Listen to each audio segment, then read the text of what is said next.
व्याख्यामुद्रां करसरसिजैः पुस्तकं शङ्खचक्रे बिभ्रद्भिन्नस्फटिकरुचिरे पुण्डरीके निषण्णः अम्लानश्रीरमृतविशदैरंशभिप्लावयन् मामाविर्भूयादनकमहिमा मानसे वागधीशः नमस्ते प्राणेश प्रणतविभवायामनिमगाः नमस्वामिन् रामप्रियतमनमन् गुरुगुण नमस्तुभ्यं भीमप्रबलतमकृष्णेष्टभगवन्नमः श्रीमन्मध्वप्रदिश सुदर्शन्नो जय जय श्रीगुरुभ्यो नमः। नारायणं सुरगुरुं जगदेकनाथं भक्तप्रियं सकललोकनमस्कृतं च त्रैगुण्यवर्जितमजं विभुमाद्यमीशं वन्दे भवग्नम् अमरासुरसिद्धवन्द्यं नारायणं नमस्कृत्य नरं चैव नरोत्तमं देवीं सरस्वतीं व्यासं ततो जयमुदीरये। ವೇದವ್ಯಾಸರ ಮಹಾಭಾರತದ ಚಿಂತಕರಿಗೆ ವಂದನೆಗಳು. ಶಾಂತಿ ಪರ್ವದ 491ನೆಯ ಪ್ರವಚನ. ನಾರದರ ಬಳಿ ಶ್ವೇತದ್ವೀಪದಲ್ಲಿ ನಾರಾಯಣನು ದಿವ್ಯ ದರ್ಶನವನ್ನು ಕೊಟ್ಟು ಆತನಿಗೆ ತನ್ನ ಬಗ್ಗೆ ಕೆಲವು ಮಾಹಿತಿಗಳನ್ನು ಚಿಂತನೆಗಳನ್ನು ನೀಡಿದ್ದಾನೆ. ನಾನು ಮೊದಲಿಗೆ ಚತುರ್ಮುಖನನ್ನು ಸೃಷ್ಟಿ ಮಾಡಿದವ, ಅವನಿಗೆ ವರಗಳನ್ನು ಕೊಟ್ಟಿದ್ದೆ. ಮುಂದೆ ನೀನು ಎಲ್ಲರಿಗೂ ಸಹ ವರಪ್ರದನಾಗು ಉಪಾಸಕರಿಗೆ ಅಂತ ಹೇಳಿ ಬಿಟ್ಟಿದ್ದೇನೆ. ಹೀಗಾಗಿ ನಾನು ಅವನಲ್ಲಿ ನನ್ನತನವನ್ನು ತಿಳಿಸಿಕೊಟ್ಟಿದ್ದೇನೆ. ನಾನು ಲೋಕದಲ್ಲಿ ಧರ್ಮ ಹಾನಿಯಾದಾಗೆಲ್ಲ ದೇವತೆಗಳ ಕೆಲಸಕ್ಕಾಗಿ ಭಕ್ತರ ಉದ್ಧಾರಕ್ಕಾಗಿ ನಾನು ಬರ್ತಾ ಇರ್ತೇನೆ. ಪ್ರಾದುರ್ಭಾವಗತಃ ಅಹಂ ಸುರಕಾರ್ಯೇಷು ನಿತ್ಯದ. ಆಗ ನೀನು ನನ್ನನ್ನು ಸಹ ನೀನು ಮಾತಾಡಿಸಬೇಕು. ಹಾಗೆ ಮಾಡು, ಹೀಗೆ ಮಾಡಬಾರದು ಅಂತ ಅನ್ನುವ ನೆಲೆಯಲ್ಲಿ ನಾನು ನೀನು ಹೇಳಿದಾಗೆ ಕೇಳುತ್ತೇನೆ. ಇದು ನಾನೇ ಮಾಡಿಕೊಂಡಿರತಕ್ಕಂತಹ ಒಂದು ಕಮಿಟ್ಮೆಂಟ್, ನಿಯಮ. ಅವತಾರ ಕಾಲದಲ್ಲಿ ನಾನು ಸಹ ದೇವತೆಗಳಿಗೆ, ಮಿಗಿಲಾದ ತತ್ವಗಳಿಗೆ, ಋಷಿಗಳಿಗೆ, ಇವರಿಗೆಲ್ಲ ನಾನು ಅಡಿಯಾಳಾಗಿ ಇರುತ್ತೇನೆ ಅಂತ. ಅಂದರೆ ಜನಸಾಮಾನ್ಯರಿಗೆ ಮೋಹಗೊಳಿಸುವುದು ಒಂದು ಉದ್ದೇಶ, ತಿಳಿಯದಂತೆ ಗುಟ್ಟಾಗಿ ರಹಸ್ಯವಾಗಿರುವುದು ಒಂದು ಮುಖ. ಹೀಗಾಗಿ ಅನುಶಾಸ್ಯ ಸ್ವಯ ಬ್ರಹ್ಮನ್ ನಿಯೋಜ್ಯಶ್ಚ ಸುತೋಯತ. ಮಕ್ಕಳನ್ನು ಯಾವ ರೀತಿಯಲ್ಲಿ ತಂದೆ ತಾಯಿಗಳು ಆದೇಶಿಸುತ್ತಾರೋ, ದುಡಿಸಿಕೊಳ್ಳುತ್ತಾರೋ, ಅದೇ ರೀತಿಯಾಗಿ ನೀನು ಸಹ ನನ್ನ ಅವತಾರ ಕಾಲದಲ್ಲಿ ನನ್ನನ್ನು ನಿಯೋಜಿಸಬೇಕು, ಕಾರ್ಯಗಳಲ್ಲಿ ತೊಡಗಿಸಬೇಕು. ಈ ಮಾತನ್ನಿಟ್ಟುಕೊಂಡೇ ರಾಮಾಯಣ ಕಾಲದಲ್ಲಿಯೂ ರಾಮನನ್ನು ತೆರಳಲು ಹೇಳಲಿಕ್ಕೋಸ್ಕರ ದುರ್ವಾಸರು ಬಂದ ಕ್ರಮ. ಅದರಂತೆ ಕೃಷ್ಣಾವತಾರದಲ್ಲಿಯೂ ಸಹ ಕೃಷ್ಣನನ್ನು ತೆರಳಲು ಹೇಳಲಿಕ್ಕೋಸ್ಕರ ಬ್ರಹ್ಮದೇವರು ಬಂದ ರೀತಿ. ಹೀಗಾಗಿ ಅಲ್ಲಲ್ಲಿ ನಾರಾಯಣನಿಗೆ ಹೇಳಿಬಿಟ್ಟು ಅವತಾರದ ಸಂದರ್ಭಗಳಲ್ಲಿ ತಾನು ಉಳಿದ ದೇವತೆಗಳಿಗೆ ಅಡಿಯಾಳಾಗಿರ್ತೇನೆ ಅಂತ ತೋರಿಸಿಕೊಡ್ತಾನೆ. ಇದರಿಂದ ಕೆಲವರಿಗೆಲ್ಲ ಬ್ರಹ್ಮನಿಗೆ ಅವನ ವಿಶೇಷವಾದಂತಹ ಆದೇಶಗಳಿಗೆಲ್ಲ ಮಣಿದಿದ್ದಾನೆ ಹೇಳಿ ಅವನಿಗಿಂತ ಕೆಳಗಿವ ಅಂತ ಅರ್ಥ ಮಾಡ್ತಾರೆ. ಸಮಾನನೋ ಅಂತ ಹೇಳ್ತಾರೆ. ಅದರಂತೆ ರುದ್ರದೇವರಿಗೂ ಸಹ ಆತ ಕೈಲಾಸದಲ್ಲಿ ಹೋಗಿ ತಪಸ್ಸು ಮಾಡ್ತಾನೆ, ಶಿವದೀಕ್ಷೆಯನ್ನು ಪಡಿತಾನೆ ಕೃಷ್ಣ. ಇದನ್ನೆಲ್ಲ ಅವನೇ ಮಾಡಿಕೊಂಡದ್ದು ಹೇಳಿಕೊಂಡಿದ್ದಾನೆ ಮೊದಲೇ. ತ್ವಂಚರುದ್ರ ಮಹಾಬಾಹೋ ಅಂತ ಹೇಳುತ್ತಾ ನಾನು ನಿನ್ನಲ್ಲಿ ಮತ್ತೆ ಶಿಷ್ಯತ್ವ ವಹಿಸ್ತೇನೆ ಎಲ್ಲ ಹೇಳುತ್ತಾ. ಹಾಗಾಗಿ ಹೌದು ಅಂತ ಸ್ವರೂಪತಃ ಅವನು ಸಣ್ಣವನೇ ಇರಬೇಕು ಅಂತ ಅರ್ಥ ಮಾಡಿಕೊಡ್ತಾರೆ. ಅರ್ಥ ಮಾಡಿಕೊಳ್ಳಿ ಅಂತಲೇ ಇವನು ಮಾಡುವುದು. ಇದು ಖಾಲಿ ಪ್ರತ್ಯಕ್ಷ ಮಾತ್ರ ಅಲ್ಲ, ಅವರ ಅಡಿಯಾಳುಗಳಿಗೂ ಇವರು ಸೋಲುವುದು. ಬ್ರಹ್ಮನ ವರದಲ್ಲಿ ಯಾರಾದರೂ ಕೂತಿದ್ರೆ ಅವರನ್ನು ಇವ ಸಂಹಾರ ಮಾಡದೆ ಅವರಲ್ಲಿ ಸೋತಾಗಿ ಇವನು ಮಾಡಿಕೊಳ್ಳುವುದು. ಹಾಗೆ ರುದ್ರನ ವರದಲ್ಲಿ ಕೂತವರಲ್ಲಿಯೂ ಸಹ ಇವನು ತನ್ನ ಕೈ ಆಗುವುದಿಲ್ಲ ಅಂತ ಅಷ್ಟು ಬಾರಿ ಜರಾಸಂಧನಲ್ಲಿ ಹೋರಾಟ ಮಾಡಿದರೂ ಜರಾಸಂಧನ ಕೊಲ್ಲದೆ ಬಿಟ್ಟಿದ್ದಾನೆ ಕೃಷ್ಣ. ಅವನು ಶಿವಭಕ್ತ ಇದ್ದಾನೆ, ಕೊಲ್ಲಿಕ್ಕಾಗುವುದಿಲ್ಲ ಅಂತ ಮಾಡಿಕೊಂಡಿದ್ದಾನೆ ಅಂತ. ಅದು ಬೇಕೆಂದಲೇ ತನ್ನ ಭಕ್ತನಾದ ಭೀಮನಿಂದ ಬಡಿಸಬೇಕು ಅವನಿಗೆ ಅಂತ ಅವನ ಉದ್ದೇಶ ಎನ್ನುವುದು ಅರ್ಥ ಆಗುವುದಿಲ್ಲ ಜನರಿಗೆ. ಹೀಗೆ ಬೇಕೆಂದಲೇ ಬ್ರಹ್ಮಾಸ್ತ್ರಗಳಿಗೆ ಅಥವಾ ರೌದ್ರಾಸ್ತ್ರಗಳಿಗೆ, ಪಾಶುಪತಾಸ್ತ್ರಗಳಿಗೆಲ್ಲ ಹೆದರಿಕೊಂಡಂತೆ, ಓಡಿಕೊಂಡಂತೆ, ತಪ್ಪಿಸಿಕೊಂಡಂತೆ ಎಲ್ಲ ಕೃಷ್ಣನು, ಭಗವಂತನು, ನಾರಾಯಣನು ಅವತಾರ ಕಾಲದಲ್ಲಿಯೂ ಏನೊಂದು ತೋರಿಸಿಕೊಡ್ತಾನೆ. ಅದಕ್ಕೆ ಇಲ್ಲಿಯೇ ಬೀಜಕ್ಷೇಪ, ಇಲ್ಲಿಯೇ ಮುಖ್ಯವಾದ ಗೆರೆ. ಪ್ರಾದುರ್ಭಾವಗತಶ್ಚಾಹಂ ಸುರಕಾರ್ಯೇಷು ನಿತ್ಯದ ಅನುಶಾಸ್ಯಸ್ತ್ವಯ ಬ್ರಹ್ಮಾನ್ ನಿಯೋಜ್ಯಶ್ಚಯತಃ ಸುತೋ ಯಥ ಅನ್ನೋ ಮಾತು ಎಲ್ಲ ಕಡೆಗೂ ಅನ್ವಯ ಆಗ್ತದೆ ವಾಸ್ತವವಾಗಿ. ಇದು ಕೇವಲ ಬ್ರಹ್ಮನ ವಿಷಯದಲ್ಲಿ ಮಾತ್ರ ಅಲ್ಲ. ಎಂ ರುದ್ರಾಯ ಮನವೇ ಇಂದ್ರಾಯ ಅಮಿತ ತೇಜಸ್ಸೆ, ಇದು ಎಲ್ಲರಿಗೂ. ಈ ರೀತಿಯಾಗಿ ರುದ್ರನ ವಿಷಯದಲ್ಲಿಯೂ, ಇಂದ್ರನ ವಿಷಯದಲ್ಲಿಯೂ, ಮನುವಿನ ವಿಷಯದಲ್ಲಿಯೂ, ಇನ್ನಿತರ ದೇವತೆಗಳ ವಿಷಯದಲ್ಲಿಯೂ ದೇವರು ಅಡಿಯಾಳಾಗಿ ಅವತಾರ ಕಾಲದಲ್ಲಿ ಸಣ್ಣವನಾಗಿ. ಹಾಗಾಗಿ ಕೃಷ್ಣನು ಇದೇ ಧರ್ಮರಾಜನಿಗೆ ನಮಸ್ಕಾರ ಮಾಡ್ತಾನೆ ನೋಡಿ.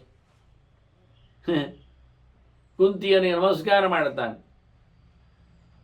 ಇವೆಲ್ಲ ಗೊತ್ತಿದ್ದು ಭಗವಂತ ಅಂತ ಅರ್ಥ ಆಗಿರತಕ್ಕ ನೆಲೆಯಲ್ಲಿಯೂ ಆಗುವ ಕೆಲಸಗಳಿವು, ಆದ ಕೆಲಸಗಳಿವು. ಹೀಗಾಗಿ ಎಲ್ಲರಿಗೂ ಸಹ ಅಹಂ ದತ್ವಾ ವರಾನ್ನ ಪ್ರೀತಃ ನಿವೃತ್ತಿ ಪರಮೋಭವಂ.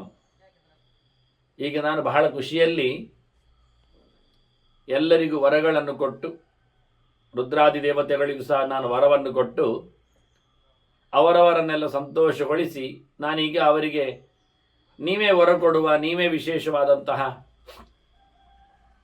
ಜನರನ್ನು ನಿಭಾಯಿಸುವ ಕೆಲಸ ಮಾಡಿರಿ ಅಂತೇಳಿ ನಾನು ಆರಾಮಾಗಿದ್ದೇನೆ ಅಂತೇಳಿ ಭಗವಂತ ನಾನೀಗ ರಿಟೈರ್ಡ್ ಅಂತಾನೆ. ಸುಮ್ಮನೆ ಕೂತ್ಕೊಳ್ಳಿಕ್ಕಿದ್ದೇನೆ, ಆರಾಮವಾಗಿದ್ದೇನೆ, ಆನಂದವಾಗಿದ್ದೇನೆ. ಲೋಕದ ಭಾರಗಳನ್ನು, ವಾರ್ತೆಗಳನ್ನೆಲ್ಲ ಇತರ ದೇವತೆಗಳಿಗೆ ನಾನು ಬಿಟ್ಟುಕೊಟ್ಟಿದ್ದೇನೆ ಅಂತ. ಯಾಕೆಂದ್ರೆ ಇದೊಂದು ತತ್ವ ಅಂತಾನೆ ನಾರದರ ಹತ್ರ. ನಿರ್ವಾಣಂ ಸರ್ವಧರ್ಮಾನ ನಿವೃತ್ತಿ ಪರಮಾಸ್ಮೃತ. ತುಂಬ ಇಷ್ಟವಾದ, ಸಂತಸವಾದಂತಹ ವಿಷಯ ಯಾವುದು ಕೇಳಿದರೆ ಎಲ್ಲವನ್ನು ಬಿಟ್ಟಿರುವುದು, ಎಲ್ಲದರಲ್ಲಿ ನಿವೃತ್ತಿಯನ್ನು ಪಡೆದಿರುವುದು ಅತ್ಯಂತ ಶ್ರೇಯಸ್ಕರವಾದದ್ದು. ಎಲ್ಲ ಧರ್ಮಗಳದ್ದು ಸಹ ಸಂಬಂಧವನ್ನು ಕಡಿದುಕೊಂಡು ಕೂತಿರುವಂಥದ್ದು. ಹಾಗಾಗಿ ತಸ್ಮಾತ್ ನಿವೃತ್ತಿ ಮಾಪನ್ನ ಚರೇತ್ ಸರ್ವಾಂಗ ನಿರ್ವೃತ. ಎಲ್ಲ ಪ್ರಕಾರದ ಆನಂದವನ್ನು ಪಡಿಬೇಕಾದರೆ ಮನುಷ್ಯ ಎಲ್ಲದರ ನಿವೃತ್ತಿಯನ್ನು ಆತ ಪಡೆದಿರಬೇಕು. ಎಲ್ಲ ಕಡೆಯಿಂದಲೂ ಸಹ ದೂರ ಕೂತಾಗ ಆತ ಅತ್ಯಂತ ಸಂತಸದಲ್ಲಿ, ಸಂಭ್ರಮದಲ್ಲಿ ಇರ್ತಾನೆ. ಯಥೋ ಯಥೋ ನಿವರ್ತೇತ ವಿಮುಚ್ಯೇತ ತತಸ್ತತಃ ಅನ್ನುವ ಹಾಗೆ ಎಲ್ಲದರ ಸಂಬಂಧದಿಂದ ಕಳಚಿಕೊಂಡಾಗ ಅವನು ಆನಂದವಾಗಿ ಬದುಕ್ತಾನೆ. ನಾನು ಹಾಗಿದ್ದೇನೆ. ಎಲ್ಲ ದೇವತೆಗಳಿಗೆ ನನ್ನ ವಿಶೇಷವಾದಂತಹ ಶಕ್ತಿಯನ್ನು ಅವರಿಗೆ ದಯಪಾಲಿಸಿ ಅವರಿಂದಲೇ ಎಲ್ಲ ಲೋಕದಲ್ಲಿ ವ್ಯವಹಾರಗಳು ನಡೆಯುವಂತೆ ನಾನು ಮಾಡಿ ನಾನು ಆನಂದವಾಗಿ ಇದ್ದೇನೆ ಅಂತ. ಸುಮ್ಮನೆ ಭಗವಂತ ಆನಂದವಾಗಿರಲಿಕ್ಕೋಸ್ಕರ ಅವನಿಗೇನು ಲೋಕದ ಭಾರ ಅಲ್ಲ, ಆದರೆ ಲೋಕದವರಿಗೆ ಹಾಗೆ ಅನಿಸಿಕೊಳ್ಳುವಂತೆ ಆಗಲಿ ಅಂತ ಹೇಳಿಕೊಳ್ಳುತ್ತಾ ಇದ್ದಾನೆ. ಉಳಿದವರಿಗೆ ಅದನ್ನು ತಿಳಿಸಿಕೊಡುತ್ತಾನೆ ಮತ್ತು ತನಗೆ ಸಹಾಯಕರಿದ್ದಾರೆ ಹೇಳಿಕೊಳ್ಳುವ ನೆಲೆಯಲ್ಲಿ ಮಾತಾಡ್ತಾನೆ. ವಿದ್ಯಾ ಸಹಾಯವಂತಂ ಮಾಂ ಆದಿತ್ಯಸ್ಥಂ ಸನಾತನಂ. ನಾನು ಆದಿತ್ಯ ಮಂಡಲದಲ್ಲಿದ್ದೇನೆ,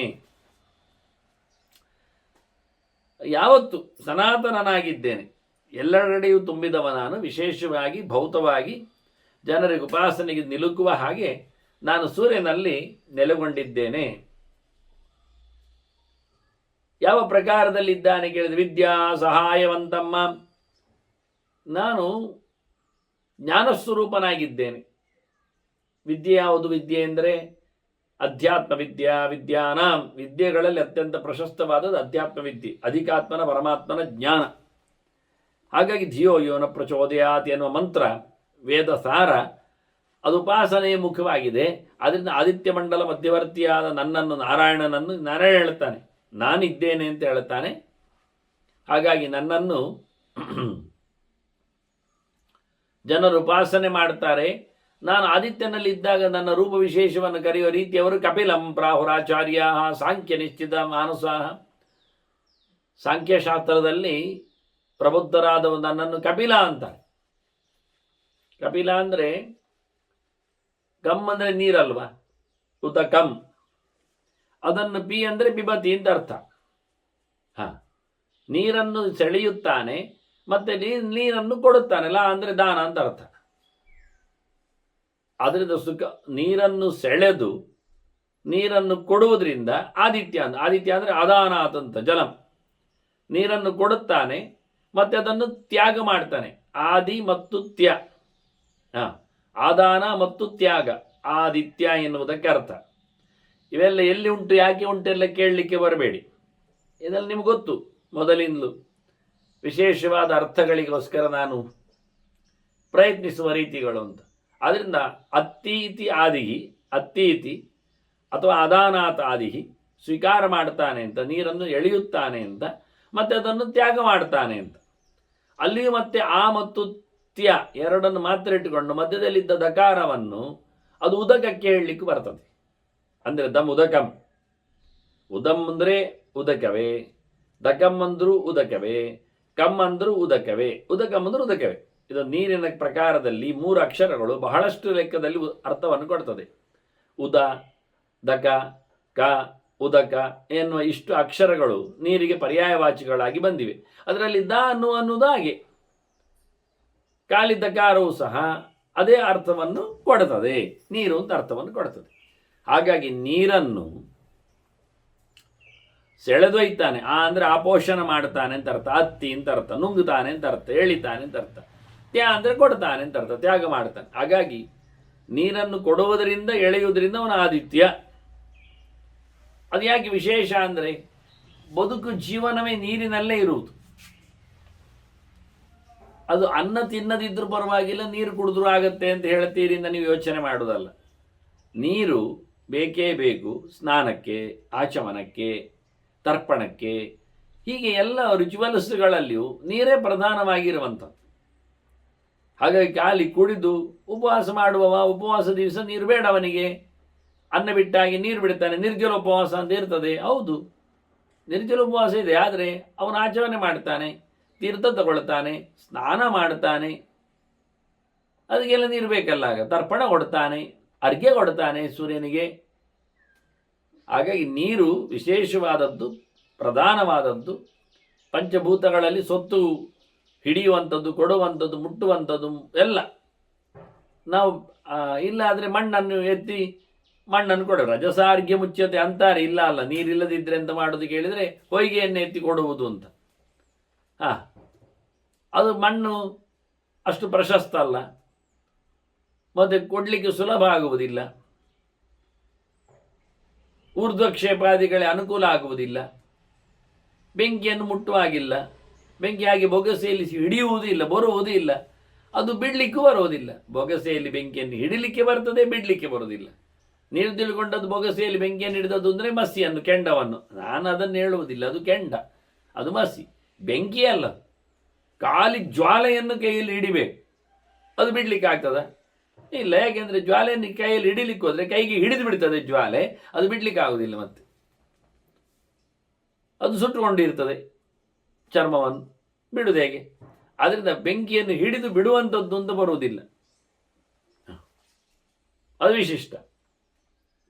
ಮತ್ತು ಈ ಪಟಾಕಿಗಳಲ್ಲಿ, ದುರ್ಸುಗಳಲ್ಲಿ ಎಲ್ಲ ಅದು ಬೆಂಕಿ ಬರ್ನರ್ ಜೊತೆಯಲ್ಲಿ ಹಾರಿದ್ದು.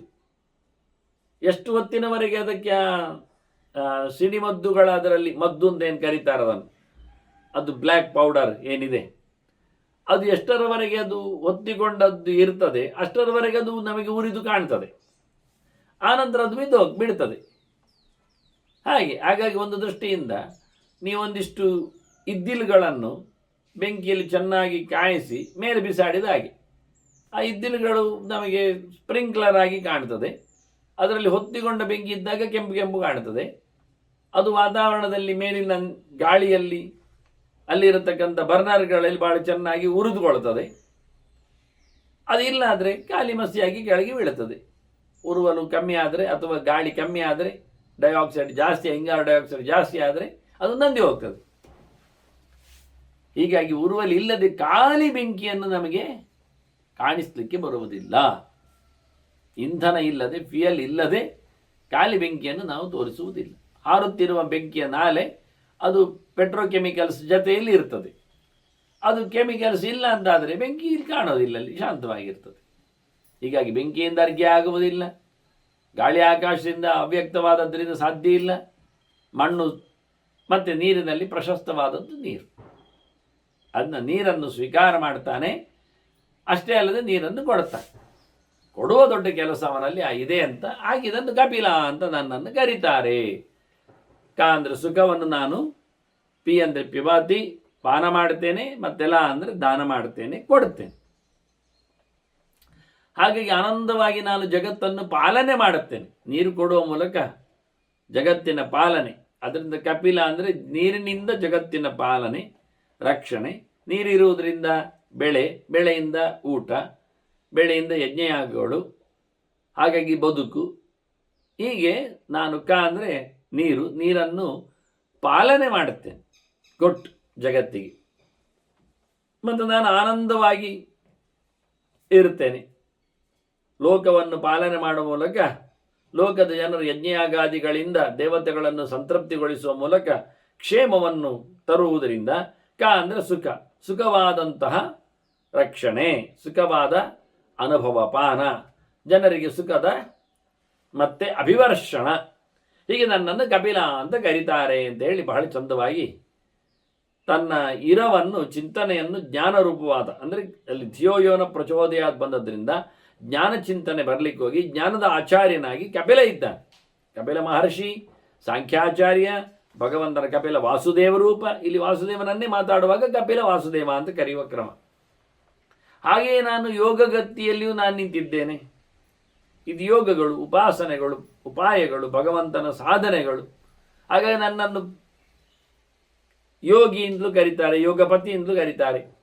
ಹಿರಣ್ಯ ಗರ್ಭ ಭಗವಾನೇಶಃ ಛಂದಸಿ ಸಂಸ್ತುತಃ ಸೋಹಂ ಯೋಗಗತಿರ್ ಬ್ರಹ್ಮನ್ ಯೋಗಶಾಸ್ತ್ರೇಷು ಶಬ್ದಿತಃ. ನನ್ನನ್ನು ಹಿರಣ್ಯ ಗರ್ಭ ಅಂತ ಕರೀತಾರೆ.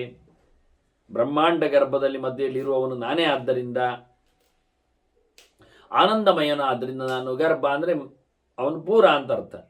ಹಿರಣ್ಯ ಅಂದರೆ ಆನಂದ ಅಂತ, ಹಿರಣ್ಯ ಸುಖಂ ಹಿರಣ್ಯಂ ಸ್ಯಾತ್, ಆನಂದ ಅಂತ ಅರ್ಥ. ಹಾಗೆ ಆನಂದಮಯನಿದ್ದೇನೆ ನಾನು. ಹಾಗಾಗಿ ನನ್ನನ್ನು ಅತ್ಯಂತ ಯೋಗಿಯನ್ನಾಗಿ, ಯೋಗಪತಿಯನ್ನಾಗಿ ಜನ ಗಮನಿಸ್ತಾರೆ, ಗುರುತಿಸ್ತಾರೆ, ಯೋಗಶಾಸ್ತ್ರದಲ್ಲಿ ತಿಳಿಸ್ತಾರೆ. ಯೋಗಶಾಸ್ತ್ರಗಳಲ್ಲಿ ಯೋಗದ ಕೊನೆಯ ಗುರಿ ಯಾವುದು ಕೇಳಿದರೆ ಆನಂದವಾಗಿರುವುದು, ಸುಖವಾಗಿರುವುದು. ಅದನ್ನು ಪಡೀಲಿಕ್ಕೆ ಬೇಕಾಗಿರತಕ್ಕ ಸಾಧನೆಗಳನ್ನು ಯೋಗ ಅನ್ನೋದು. ಅದಕ್ಕೆ ಬೇಕಾಗಿರತಕ್ಕ ಯಮ ನಿಯಮಗಳಾಗಲಿ, ಆಸನ ಪ್ರಾಣಾಯಾಮ ಪ್ರತ್ಯಾಹಾರಗಳಾಗಲಿ, ಧಾರಣೆ ಧ್ಯಾನ ಸಮಾಧಿಗಳಾಗಲಿ, ಇವೆಲ್ಲ ಆನಂದವನ್ನು ಪಡೀಲಿಕ್ಕೆ ಹೇಳಿತ್ತು. ಹಾಗಾಗಿ ಅಂತಹ ಆನಂದ ರೂಪನಲ್ಲಿ, ಆನಂದ ರೂಪನಾಗಿ ನಾನು ಇರಲಾಗಿ ನನ್ನನ್ನು ಪರಮಯೋಗಾಚಾರ್ಯ ಅಂತ ಗುರುತಿಸ್ತಾರೆ. ಮತ್ತು ಈ ಜಗತ್ತನ್ನು ನಾನು ಕಡೆಯೊತ್ತಿನಲ್ಲಿ ತೆಗಿತೇನೆ. ತಥೋಯುಗ ಸಹಸ್ರಾಂತೆ ಸಂಹರಿಷ್ಯೆ ಜಗತ್ ಪುನಃ. 1000 ಯುಗ ಚಕ್ರಗಳು ಒಮ್ಮೆ ತಿರುಗಿದಾಗ ಚತುರ್ಮುಖನ ಒಂದು ದಿನ ಆಗ್ತದೆ. ಚತುರ್ಯುಗ ಸಹಸ್ರಾಣಿ ಬ್ರಹ್ಮಣೋ ದಿನ ಮುಚ್ಯತೆ. ಆಗ ಒಂದು ದಿನ ಆದಾಗ ರಾತ್ರಿ ಬರುವುದರಿಂದ ಚತುರ್ಮುಖನ ಪ್ರತಿದಿನವೂ ರಾತ್ರಿ ಬರಲಿಕ್ಕೆ ಹೋಗಿ ಅದು ಪ್ರಳಯವೇ. ಅದಕ್ಕೆ ದಿನ ಪ್ರಳಯ ಅಂತ ಕರೀತಾರೆ. ರಾತ್ರಿ ಪ್ರಳಯವೇ, ಅಷ್ಟೇ ಉದ್ದ, 12 ಗಂಟೆ ಹಾಗೆ. ಮತ್ತು 1000 ಯುಗ ಚಕ್ರಗಳಷ್ಟು ಉದ್ದನೇ ಚತುರ್ಮುಖನ ರಾತ್ರಿ ಆಗ್ತದೆ. ಮತ್ತೆ ಬೆಳಿಗ್ಗೆ ಶುರು ಮಾಡ್ತಾನೆ ಮತ್ತೆ ಪುನಃ ಅವನು ಯಥಾ ಪ್ರಕಾರ ಪ್ರತಿ ಮನ್ವಂತರಗಳು ಬರಲಿ ಶುರುವಾಗ್ತದೆ. ಚತುರ್ಮುಖನದು 2ನೇ ದಿನ ಲೆಕ್ಕ. ಅಲ್ಲಿ ಮತ್ತೆ 1000 ಯುಗ ಚಕ್ರಗಳು ಮತ್ತೆ ರಾತ್ರಿಗಳು. ಈಗ ಚತುರ್ಮುಖನ 50 ವರ್ಷ ಈಗ ಸಂದಿದೆ. ಈಗ 51ನೇ ವರ್ಷದಲ್ಲಿದ್ದಾನೆ ಚತುರ್ಮುಖ. ಅವನ ಮೊದಲನೇ ದಿವಸ ಆಗ್ತಾ ಇದೆ. ಮೊದಲನೇ ದಿವಸದಲ್ಲಿ ಮಧ್ಯಾಹ್ನ ಬಂದಿದೆ, 7ನೇ ಮನ್ವಂತರ. ಇನ್ನು 7 ಮನ್ವಂತರಗಳಿವೆ.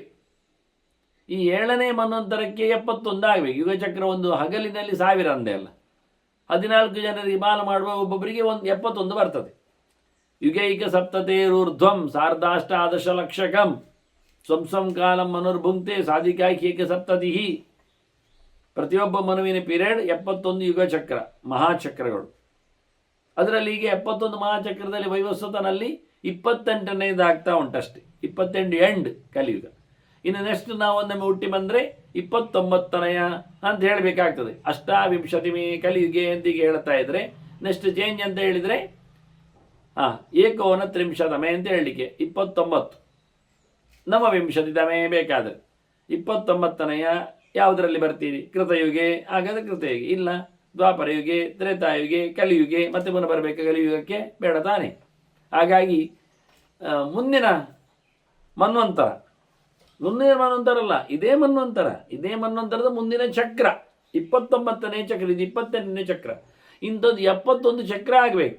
ಅಲ್ಲಿಗೆ ಮೊದಲ ಫಸ್ಟ್ ಶಬ್ದ ಕರೆಕ್ಷನ್ ಆಗಬೇಕಾದ್ರೆ, ಮನ್ವಂತರ ಚೇಂಜ್ ಹೇಳಬೇಕಾದ್ರೆ ಇನ್ನು ನಾವು 71 ಯುಗ ಚಕ್ರಗೊಳಗರು ಹೋಗ್ಬೇಕು. 28 ಆದರೆ 29, 30 ಅಂತ ಮಾಡಿ, ಹಾಗೆ 40, 50, 60, 70 ಅಂತ ಮಾಡಿ, ಮತ್ತೆ 71, ಹೀಗೆ 43 ಸರ್ತಿ ಇನ್ನು ಯುಗ ಚಕ್ರ ಮುಗಿದ ನಂತರ ಮತ್ತೆ ಅಲ್ಲಿ ವೈವಸ್ವತ ಮನ್ವಂತರ ಇದ್ದದ್ದು ಕರೆಕ್ಷನ್ ಆಗ್ತದೆ. ಆಗೇನಾಗ್ತದೆ?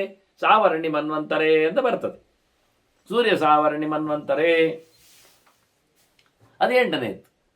ಅಲ್ಲಿ ಮತ್ತೆ ಪ್ರಥಮ ಚಕ್ರವೇ ಆಗ್ತದೆ. ಆಗ ಮೊದಲ ಚಕ್ರಕ್ಕೆ ಬಂದರೆ ಅಷ್ಟಾವಿಂಶತಿಮೇ ಕಲಿಯುಗೆ ಅಲ್ಲ, ಪ್ರಥಮೇ ಕೃತಯುಗೆ ಅಂತ ಹೇಳಲಿಕ್ಕೆ ಇನ್ನೊಂದು ಮನ್ವಂತರ. ಆದರೆ ಹೀಗೆ ಒಂದು ಮನ್ವಂತರ ಹೋಗಿ ಒಂದು ಮನ್ವಂತರ ಬರುವಾಗ ಮಧ್ಯದಲ್ಲಿ 1,500 ವರ್ಷದ ಮನುಷ್ಯಮಾನದ ವರ್ಷದ ಪ್ರಳಯ ಉಂಟು. ಅದು ಸಣ್ಣ ಪ್ರಳಯ, ಮನ್ವಂತರ ಪ್ರಳಯ. ಒಬ್ಬ ಮನು ಹೋಗಿ ಇನ್ನೊಬ್ಬ ಮನು ಬರುವಂಥದ್ದು, ಅದು ಮಧ್ಯದಲ್ಲಿ ಆಗುವಂಥದ್ದು. ಚತುರ್ಮುಖನ ಹಗಲಿನಲ್ಲಿ, ಸಂಜೆಯಲ್ಲಿ ಎಲ್ಲ ಆಗ್ತದೆ, ಮಧ್ಯದಲ್ಲಿ ಆಗ್ತಾ ಇರ್ತದೆ, ಗಂಟೆಗೊಂದು ಆದಾಗಿ ಚತುರ್ಮುಖನಲ್ಲಿ. ಇದು ಕೊನೆಗೆ ರಾತ್ರಿ. ಹೀಗೆ ಯುಗ ಸಹಸ್ರಾಂತೆ ಹೀಗೆ ಆಗ್ತಾ ಆಗ್ತಾ ಆಗ್ತಾ ಅವನದ್ದು 51 ವರ್ಷ ಈಗ ಆಗ್ತಾ ಇರೋದು. 51ನೇ ದಿನ ಆಗ್ತಾ ಇರೋದು. ಇಂಥದ್ದು 51 ಮುಗಿಸಿ 52 ವರ್ಷ, ಹೀಗೆ 100 ವರ್ಷ ಮುಗೀತದೆ. 100 ವರ್ಷ ಮುಗಿದಾಗ ಚತುರ್ಮುಖ ಬೇರೆ ಆಗ್ತಾನೆ. ಹಾಗೆ ನಾನು ಇಡೀ ಜಗತ್ತನ್ನು ಮತ್ತೆ ಬದಲಾಯಿಸುವುದುಂಟು. ಜಗತ್ತು ಬದಲಾಯಿಸಬೇಕಾದ್ರೆ ಚತುರ್ಮುಖನೇ ಬಿಟ್ಟುಕೊಡಬೇಕು. ಹಾಗಾಗಿ ಒಂದು ತಲೆಮಾರಿನಲ್ಲಿ ಒಂದು ಮನೆಯನ್ನು 2 ಸರ್ತಿ ರಿಪೇರಿ ಮಾಡುವಂಥದ್ದು ಇಲ್ಲ. ಇಡೀ ಜಗತ್ತು ಎನ್ನುವುದೊಂದು ಮನೆ. ಯಾರದ್ದು? ಬ್ರಹ್ಮನದ್ದು. ಚತುರ್ಮುಖನಿಗೆ ಭಗವಂತ ಕೊಟ್ಟಿರತಕ್ಕಂಥ ಬ್ರಹ್ಮಾಂಡ ಮನೆ, ಅದು ಮತ್ತೆ ಚೇಂಜ್ ಮಾಡಲಿಕ್ಕಿಲ್ಲ. ಅದು ಇನ್ನೊಂದು ಬ್ರಹ್ಮನಿಗೆ ಇನ್ನೊಂದು ಮನೆ ಹೊಸತ್ತು. ಹಕ್ಕಿಗಳಲ್ಲಿ ಗೂಡು ಹೊಸತು ಮಾಡಿದ ಹಾಗೆ. ಹಕ್ಕಿಗಳು ಒಂದು ಸರ್ತಿ ಮರಿ ಇಟ್ಟ ಬಳಿಕ ಮತ್ತೆ ಅದರಲ್ಲಿ ಬರುವುದಿಲ್ಲ, ಸ್ವಲ್ಪ ರೆನೋವೇಷನ್ ಚೇಂಜ್ ಬೇರೆ ಕಡೆ ಎಲ್ಲ ಮಾಡುವುದುಂಟು. ಮನುಷ್ಯ ಮಾತ್ರ ನಿಜವಾಗಿ ಹಿಂದೆ 2-3 ತಲೆಮಾರು ಒಂದೇ ಮನೆ ಇರ್ತಿತ್ತು. 2-3 4-6 ತಲೆಮಾರು ಅದೇ ಮನೆ ಹೇಳ್ತಿದ್ರು ಅವರು. ಅಜ್ಜ ಕಟ್ಟಿದ್ದು, ಪಿಜ್ಜ ಕಟ್ಟಿದ್ದು ಹಾಗೆಲ್ಲ. ಈಗ ಅವನು ಕಟ್ಟಿದ್ದು ಅವನಿಗೆ, ತಂದೆ ಕಟ್ಟಿದ್ದು ಇರುವುದಿಲ್ಲ. 2 ತಲೆಮಾರಿಗೆ ಅದನ್ನು ಬರುವುದಿಲ್ಲ, ಚೇಂಜ್ ಮಾಡ್ತಾನೆ. ಅದು ಸರಿ ಇಲ್ಲ, ಅದು ಹೀಗೆ ಅಂತ ಹೇಳಿಕೊಂಡು. ಆದರೆ ಬ್ರಹ್ಮದೇವರಲ್ಲಿ ಒಂದು ತಲೆಗೆ ಒಂದು. ಹಾಗಾಗಿ ಮತ್ತೆ ಪುನಃ ಇಡೀ ಜಗತ್ತನ್ನು ಸಂಹಾರ ಮಾಡ್ತೇನೆ. ಆಗ ಎಲ್ಲಿರ್ತಾರೆ ಎಲ್ಲ ಜೀವರಾಶಿಗಳು? ನನ್ನೊಳಗೆ. ಕೃತ್ವಾತ್ಮಸ್ಥಾನಿ ಭೂತಾನಿ. ಇಡೀ ಜಗತ್ತನ್ನು ನಾನೇ ನುಂಗಿರುತ್ತೇನೆ. ಎಲ್ಲವೂ ನನ್ನಲ್ಲಿ ಆಶ್ರಯವನ್ನು ಪಡೆದಿರ್ತದೆ. ಎಲ್ಲರೂ ನನ್ನಲ್ಲೇ ಇರ್ತಾರೆ. ನಾನೊಬ್ಬನೇ ಆಗ ಏಕಾಗಿ ವಿದ್ಯೆಯ ಸಾರ್ಧಂ ವಿಹರಿಷ್ಯೇ. ನನ್ನ ಜೊತೆಯಲ್ಲಿ ವಿದ್ಯೆ ಉಂಟು. ವಿದ್ಯೆ ಯಾವುದು? ಜ್ಞಾನ. ಸತ್ಯಂ ಜ್ಞಾನ ಅನಂತಂ ಬ್ರಹ್ಮ. ಎಚ್ಚರ ಇಲ್ಲದ ಬದುಕು ಅಲ್ಲ ಭಗವಂತನದ್ದು. ಪ್ರಳಯದಲ್ಲಿ ದೇವರೇನು ಮಾಡಿದ್ದಾನೆ? ನಿಧಿ ಮಾಡಿದ್ದಾನೆ. ಮತ್ತೆ ಎಚ್ಚರಿಸುವುದು ಯಾರು? ಪ್ರಯೋಜನ ಏನು? ಯಾರಿಲ್ಲ ಹೇಗೆ? ಅದಕ್ಕೆ ಮಹಾಲಕ್ಷ್ಮಿ ಇದ್ದಾಳೆ, ಅವಳೇ ವಿದ್ಯೆ. ಶ್ರುತಿ ಅಭಿಮಾನಿನಿ ಅವಳು. ವೇದ ವಿದ್ಯೆ ಇತ್ತು, ವೇದ ವಿದ್ಯೆಯೊತ್ತಿಗೆ ನಾನಿದ್ದೇನೆ. ಅಂದರೆ ಶಾಶ್ವತವಾದದ್ದು ವಿದ್ಯೆ ನನ್ನ ಹಾಗೆ, ಅದಕ್ಕೂ ಸಾವಿಲ್ಲ. ವೇದ ಸತ್ತೋಗುವುದಿಲ್ಲ, ಶಬ್ದಗಳು ಇಲ್ಲ ಆಗುವುದಿಲ್ಲ. ನಿತ್ಯವಾದಂಥ ಮಾತು ಹಾಗೆ ಇರ್ತದೆ. ಮಹಾಲಕ್ಷ್ಮಿ ಅದನ್ನು ಹೇಳ್ತಾನೆ ಇರ್ತಾಳೆ, ಚಿಂತನೆಯಲ್ಲಿ ತಂದಿರುತ್ತಾಳೆ. ಇದು ವಾಸ್ತವವಾದಂತಹ ಭಗವಂತನ ಸೃಷ್ಟಿಯ ಸಂಗತಿ. ಮತ್ತು ಯಥಾ ಪ್ರಕಾರ ನಿರ್ಮಾಣ. ತಥೋ ಭೂಯೋ ಕರಿಷ್ಯಾಮಿ ಜಗತ್ ಸರ್ವಮಿಹ ವಿದ್ಯೆಯ. ಮತ್ತೆ ದೇವರು ಸೃಷ್ಟಿ ಮಾಡುವುದು ಯದ್ವಾ ತದ್ವಾ ಅಲ್ಲ, ತಿಳಿದೇ ಮಾಡ್ತಾನೆ, ಜ್ಞಾನದಿಂದಲೇ ಮಾಡ್ತಾನೆ, ಎಚ್ಚರದಲ್ಲೇ ಮಾಡುವಂಥದ್ದು. ಆಗಲಿ ಅಂತೇಳಿ ಆಗಿ ಹೋಗ್ತದೆ, ಅದು ಸರಿ ಇರುವುದಿಲ್ಲ, ಮತ್ತೆ ಅದನ್ನು ರಿಪೇರ್ ಮಾಡಲಿಕ್ಕೆ ಬರ್ತದೆ, ಹಾಗೇನಿಲ್ಲ. ದೇವರು ಸಂಕಲ್ಪ ಮಾಡಿದ್ದು ಹೇಗಾಗಬೇಕು ಅಂತ ಹಾಗೆಯೇ ಆಗ್ತದೆ. ಆದ್ದರಿಂದ ತಪ್ಪು ಸರಿ ಮಾಡಲಿಕ್ಕೆ ಅದು ಯಾವುದೂ ಇಲ್ಲ. ಇದ್ದ ಹಾಗೆ ಕ್ರಮ ಪ್ರಕಾರವಾಗಿ ಮಗದೊಂದು ಸೃಷ್ಟಿ ಜಗತ್ತು ಆಗ್ತದೆ. ಅಲ್ಲಿ ಮತ್ತೆ ನಾನು ಪುನಃ ಯಥಾ ಪ್ರಕಾರ ವಾಸುದೇವನಿಂದ ಸಂಘರ್ಷಣ ಬರ್ತಾನೆ, ಸಂಘರ್ಷಣೆಯಿಂದ ಪ್ರದ್ಯುಮ್ನನ ಸೃಷ್ಟಿ ಆಗ್ತದೆ, ಪ್ರದ್ಯುಮ್ನೆಯಿಂದ ಅನಿರುದ್ಧ ಬರ್ತಾನೆ, ಆ ಅನಿರುದ್ಧನಿಂದಲೇ ಬ್ರಹ್ಮ ಹುಟ್ಟುವುದು. ಅನಿರುದ್ಧ ತಥಾ ಬ್ರಹ್ಮ, ನಾಭಿಕಮಲದಲ್ಲಿ ಬ್ರಹ್ಮದೇವರ ಉತ್ಪತ್ತಿ ಆಗುವುದು ಯಥಾ ಪ್ರಕಾರ ಅನಿರುದ್ಧ ರೂಪದ ಭಗವಂತನಿಂದ. ಅದಕ್ಕೂ ಮೊದಲು ಪ್ರದ್ಯುಮ್ನ ಇದ್ದಾನೆ, ಅದಕ್ಕೂ ಮೊದಲು ಸಂಘರ್ಷಣ ಬರ್ತಾನೆ, ವಾಸುದೇವ ಬರ್ತಾನೆ. ಹೀಗಾಗಿ ನಾವು ಕೆಳಗೆ ಮೇಲೆ ಇವರನ್ನೆಲ್ಲ ನಿಂತದ್ದನ್ನು ನಾವು ಯೋಚನೆ ಮಾಡಿಕೊಳ್ಳಲಿಕ್ಕೆ ಬರ್ತದೆ. ಆದ್ದರಿಂದ ಆಧಾರೂಪಿಣ್ಯ ಶಕ್ತಿ ನಮಃ ಅಂತ ಹೇಳಿಕೊಂಡು ಕೆಳಗಿನ ಮಟ್ಟ, ಅದರ ಮೇಲಕ್ಕೆ ಮತ್ತೆ ಕೂರ್ಮ, ಆನಂತರ ಅನಂತ ಇವರ ಚಿಂತನೆ, ಆನಂತರ ಒಳಗಿರತಕ್ಕಂಥ ಮಂಡಲ, ಮಂಟಪ, ಅಲ್ಲಿರತಕ್ಕಂಥ ಭಗವಂತ. ಹೀಗಾಗಿ ಇಡೀ ಜಗತ್ತಿನ ವ್ಯವಸ್ಥೆ ಇದು. ಹಾಗಾಗಿ ಭಗವಂತನಿಂದಾಗಿ ಚತುರ್ಮುಖನ ಸೃಷ್ಟಿ ಆಗ್ತದೆ, ಚತುರ್ಮುಖನಿಂದ ಜಗತ್ತಿನ ಸೃಷ್ಟಿ ಆಗ್ತದೆ. ಬ್ರಹ್ಮಣ ಸರ್ವಭೂತಾನಿ ಹೇಗೆ ಕಲ್ಪಾದಿಶು ಪುನಃ ಪುನಃ ಎಲ್ಲ ಹಿಂದಿನ ಹಾಗೆ ಮತ್ತೆ ಮತ್ತೆ ಸೃಷ್ಟಿ ಆಗ್ತದೆ, ಹಿಂದಿನ ಹಾಗೆ ಮತ್ತೆ ಬರ್ತಾ ಇರ್ತದೆ ಎಲ್ಲ. ಹೇಗೆ ಸೂರ್ಯೋದಯ ಆಗ್ತದೆ, ಸೂರ್ಯ ಅಸ್ತ ಆಗ್ತದೆ, ಕಂದು ತಾನೆ. ಅದೇ ರೀತಿಯಾಗಿ ಜಗತ್ತು ಉದಯ ಆಗ್ತದೆ, ಜಗತ್ತು ಅಸ್ತ ಆಗ್ತದೆ, ಮತ್ತೆ ಇನ್ನೊಂದು ಜಗತ್ತು ಉದಯ ಆಗ್ತದೆ, ಮತ್ತೆ ಅಸ್ತ ಆಗ್ತದೆ. ಹೀಗೆ ಮತ್ತೆ ಮತ್ತೆ ಸೃಷ್ಟಿ, ಮತ್ತೆ ಮತ್ತೆ ಸಂಹಾರದ ಕಥೆಯನ್ನು ಭಗವಂತ ಹೇಳಿದ. ನಾರದ ಅದೇ ನಾರಾಯಣ ಹತ್ರ ಕೇಳುತ್ತಾನೆ, ಸ್ವಾಮಿ ನೀವು ಬರುವುದು ಹೇಳಲಿಲ್ಲಲ್ಲ ಹೇಗೆ ಏನು ಅಂತ. ಕೇಶು ಕೇಶುಜ ಭಾವೇಶು ದ್ರಷ್ಟವ್ಯೋಸಿ ಮಹಾಪ್ರಭೋ. ಓ ದೊಡ್ಡದರಿ, ಅಲ್ಲಿ ಪ್ರಭು ಶಬ್ದವೇ ಪ್ರಭವನವನ್ನು ಹೇಳ್ತದೆ. ಮತ್ತೆ ಮತ್ತೆ ನೀನು ಬಹಳ ಅದ್ದೂರಿಯಾಗಿ ಇಳಿದು ಬರ್ತೀ, ಕಾಣಿಸಿಕೊಳ್ತೀಯ.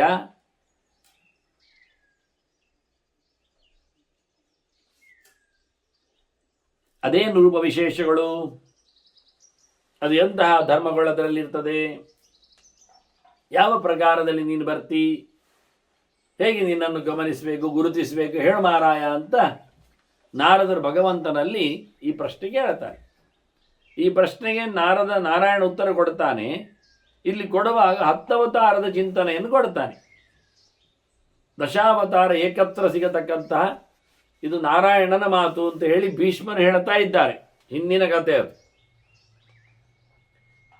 ಕೇಳುವುದು ನಾರಾಯಣ, ಕೇಳುವುದು ನಾರದರಾಗಿ ಹೇಳುವಂಥದ್ದು ಇಲ್ಲಿ. ಮತ್ತೆ ಪುನಃ ಕೃಷ್ಣನೇ ನಾರಾಯಣನಾಗಿ ಕೇಳ್ತಾ ಇದ್ದ. ಅವರು ಹೇಳುವ ರೂಪಗಳ ಮಾತುಗಳು ಇಲ್ಲಿವೆ ಸೊಲ್ಲು. ಎಷ್ಟೋ ಶಬ್ದಗಳೆಲ್ಲ ಬದಲಾದ್ದರಿಂದ ಇವತ್ತು ನಾವು ಗುರುತಿಸುವುದೆಲ್ಲ ಕಡಿಮೆ ಕಷ್ಟ. ಮತ್ಸ್ಯ ಕೂರ್ಮಃ ವರಾಹಶ್ಚ ನಾರಸಿಂಹೋತ ವಾಮನಃ, ಆನಂತರ ರಾಮ ರಾಮಶ್ಚ ಅಂತ ಮುದ್ರಿತವಾಗಿದೆ. ರಾಮ ರಾಮಶ್ಚ ಕೃಷ್ಣಶ್ಚ ಬುದ್ಧ ಕಲ್ಕಿ ತಥೈವ ಚ. ದಶಾವತಾರದ ಬಗ್ಗೆ ಹೆಚ್ಚು ಜನರ ತಪ್ಪು ಕಲ್ಪನೆ ಏನು ಅಂದರೆ, ಮೊದಲ 5ಕ್ಕೇನು ಹೆಚ್ಚು ಕಮ್ಮಿ ಇಲ್ಲ, ಮತ್ಸ್ಯ ಕೂರ್ಮ ವರಾಹ ನರಸಿಂಹ ವಾಮನಕ್ಕೇನು ಹೆಚ್ಚು ಕಮ್ಮಿ ಆಗುವುದಿಲ್ಲ. ಪರಶುರಾಮ, ಆನಂತರ ಕೋದಂಡರಾಮ, ದಾಶರಥಿ ರಾಮ ಅವನೇ. ಅದಾದ ನಂತರ ಬಲರಾಮನನ್ನು ಸೇರಿಸ್ತಾರೆ ಹೆಚ್ಚಿನವರು. ಹಾಗಾಗಿ ರಾಮಶ್ಚ ಅಂತ ಇಲ್ಲಿ ಪಾಠ ಮಾಡಿ ಅರ್ಥ ಮಾಡಿಕೊಂಡು ಹೋದದ್ದುಂಟು. ಅದಾದ ಬಳಿಕ ಕೃಷ್ಣನನ್ನು ಬಿಟ್ಟು ಬುದ್ಧ ಕಲ್ಕಿಯನ್ನು ಹೇಳಿದವರು ಇದ್ದಾರೆ ಕೆಲವರು. ಯಾಕೆಂದರೆ ಕೃಷ್ಣ ಅವನು ಬೇರೆ ಅಂತ, ಅವನು ಮೂಲ ಸ್ವರೂಪ, 10 ಸೇರುವುದಿಲ್ಲ ಅಂತ ಹೆಚ್ಚಿನವರದ್ದು. ಅದು ತಪ್ಪು ಕಲ್ಪನೆ. ಸರಿ, ಕೃಷ್ಣನನ್ನು ಸೇರಿಸಿ ಬುದ್ಧನನ್ನು ಬಿಟ್ಟವರು ಎಷ್ಟೋ ಜನ, ಅವ ಸಮ ಇಲ್ಲ ಅಂತ, ಅವ ನಮ್ಮವಲ್ಲ ಅಂತ, ಅವನನ್ನು ಹೇಳಿದ್ದಲ್ಲ ಅಂತ. ಹಾಗಾಗಿ ರಾಮಶ್ಚ ಕೃಷ್ಣ ಕಲ್ಕಿದ ದೈವಜ ಅಂತೇಳಿ ಹಾಗೆ ಬುದ್ಧನನ್ನು ಮಿಸ್ ಮಾಡ್ತಾರೆ ಕೆಲವೊಮ್ಮೆ. ರಾಮಶ್ಚ ಬುದ್ಧ ಕಲ್ಕಿದ ದೈವಜ ಕೃಷ್ಣನನ್ನು ಮಿಸ್ ಮಾಡ್ತಾರೆ. ಇಲ್ಲಿಲ್ಲವ, ಎಲ್ಲವೂ ಅವನಿಗೆ ಪ್ರತ್ಯೇಕ, 10ರಲ್ಲಿ ಸೇರುವುದಿಲ್ಲ ಅಂತ ಕೆಲವರು. ಅದು ತಪ್ಪು. 10ರಲ್ಲಿ ಸೇರ್ತಾನೆ ಕೃಷ್ಣ, ಬಲರಾಮ ಸೇರುವುದಿಲ್ಲ.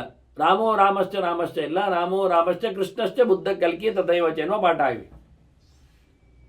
ಬಲರಾಮ ಬರುವುದಿಲ್ಲ.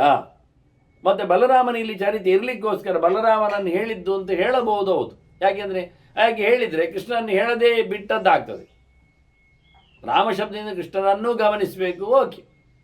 ಬಲರಾಮನೂ ಕೃಷ್ಣನು ಎನ್ನುವ ಅರ್ಥ ಬರೋದಾದರೆ ಸಮಸ್ಯೆ ಇಲ್ಲ ನಮಗೆ, ಆದೀತು. ಹೀಗೆ ಭಗವಂತ ತಾನು ರೂಪವನ್ನು ತಳೆದಿದ್ದೇನೆ ಅಂತ ಹೇಳುತ್ತಾ ಇದ್ದಾನೆ. 10 ರೂಪದಲ್ಲಿ ಬಂದಿದ್ದೇನೆ ನಾನು ಅಂತ. ಇಲ್ಲಿ ನಡುವೆ ಆದದ್ದನ್ನು ಗುರುತಿಸುವ ಲೆಕ್ಕ ಇಲ್ಲ. ಇಲ್ಲಿ ರಾಮನ ನಂತರದಲ್ಲಿ ಕೃಷ್ಣ ಬರುವಾಗ ವೇದವ್ಯಾಸ ಕೃಷ್ಣನನ್ನು ಸಹ ಅವತಾರ ಅಂತ ಗುರುತಿಸಬೇಕು. ಕಪಿಲ ಯೋಗನ ಬಗ್ಗೆ ಹೇಳಿ ಆಗಿದೆ ಹಿಂದೆ.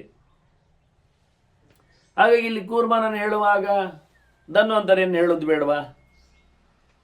ಧನ್ವಂತರಿ ಬಂದಾಗ ಮೋಹಿನಿ ಬರುವುದಿಲ್ವಾ? ಹಾಗಾಗಿ ಇಲ್ಲಿ ವೇದವ್ಯಾಸ, ಧನ್ವಂತರಿ, ಮೋಹಿನಿ ಇವರೆಲ್ಲ ಇಲ್ಲಿ ಪಕ್ಕದಲ್ಲಿ ಇರ್ಲಿಕ್ಕೆ ಹೋಗಿ ಸಿಕ್ಕಿ ಬೀಳ್ತಾರೆ. ಅದನ್ನ ಅವತಾರಗಳು ಯಾವುದು, ಎಷ್ಟು, ಏನು ಎನ್ನುವುದು ಸುಲಭವಾಗಿಲ್ಲ. ಆದರೆ ಒಂದು ಗಮನಿಕೆ ಕೊಡಲಿಕ್ಕೆ ಬರ್ತದೆ. ವೈವಸ್ವತ ಮನ್ವಂತರದಲ್ಲಿ ಆದ 10 ಅವತಾರ ಅಂತ ಅರ್ಥ ಮಾಡಿದರೆ ಇಲ್ಲಿ ಬಹಳ ಚಂದವಾಗಿ ಇದಕ್ಕೊಂದು ಏಕಸೂತ್ರತೆಯನ್ನು ತರಲಿಕ್ಕೆ ಆಗ್ತದೆ. ಉಳಿದ ಕತೆ ಕೇಳಬಾರ್ದು ಅಂತಲ್ಲ. ಹಾಗಾಗಿ ನಿನ್ನನ್ನು ನಾನು ಹೇಗೆ ಗುರುತಿಸಲಿ, ಗಮನಿಸಲಿ ಅಂತ ನಾರದರು ಕೇಳಿದರೆ ನಾರಾಯಣ 10 ಅವತಾರದ ಪಟ್ಟಿಯನ್ನು ಕೊಡ್ತಾನೆ. ಅದರ ಮೊದಲನೇದ್ದು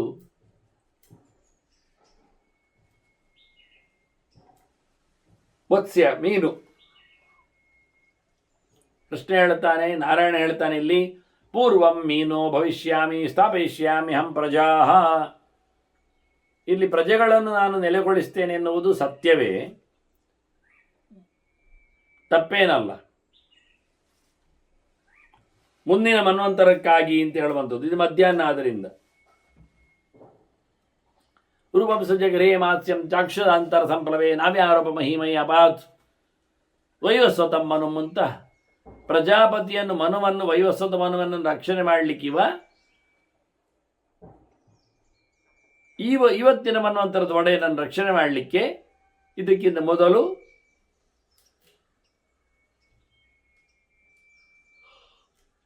ಆಗಿ ಹೋದ ಪ್ರಳಯದಲ್ಲಿ ಮೊದಲಾದವಾಗುವುದು ಚಾಕ್ಷುಷ ಮನ್ವಂತರ.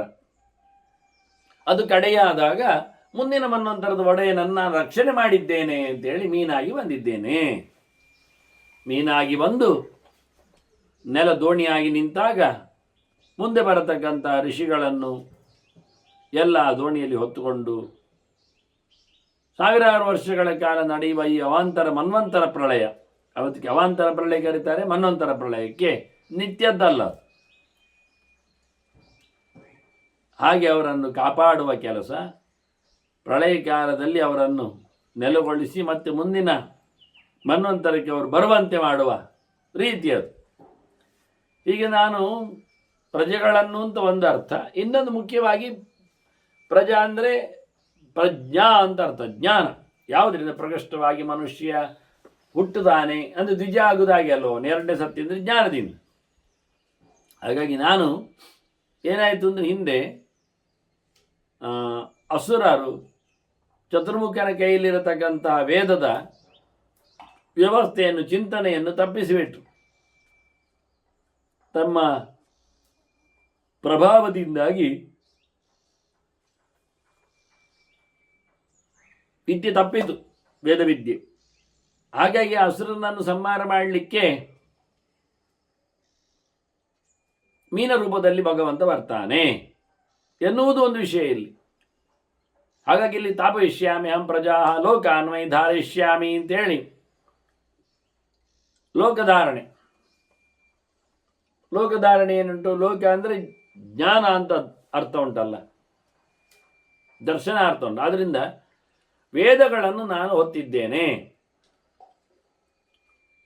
ಅಸುರರು ತಮ್ಮ ಪ್ರಭಾವದಿಂದ ವೇದದ ಅರ್ಥಗಳನ್ನು ಮುಚ್ಚಿ ಹಾಕಿದಾಗ ಸ್ವರೂಪತಃ ವೇದಗಳು ಕಾಣದಂತಾದಾಗ ಅದನ್ನು ಮತ್ತೆ ನಾನು ಉದ್ಧರಿಸ್ತೇನೆ, ತಂದುಕೊಡುತ್ತೇನೆ. ಮಜ್ಜಮಾನಾನ್ ಮಹಾರಣವೇ, ದೊಡ್ಡ ಸಮುದ್ರದಲ್ಲಿ ಅಡಗಿ ಕುಳಿತ ಆ ದೈತ್ಯನನ್ನು, ವೇದದ ಅಪಹಾರ ಮಾಡಿದವನು, ವೇದಾಭಿಮಾನಿಗಳನ್ನು ತಮ್ಮ ತೆಕ್ಕೆಯಲ್ಲಿಟ್ಟುಕೊಂಡವನು ನಾನು ಮುಗಿಸಿ ತರ್ತೇನೆ.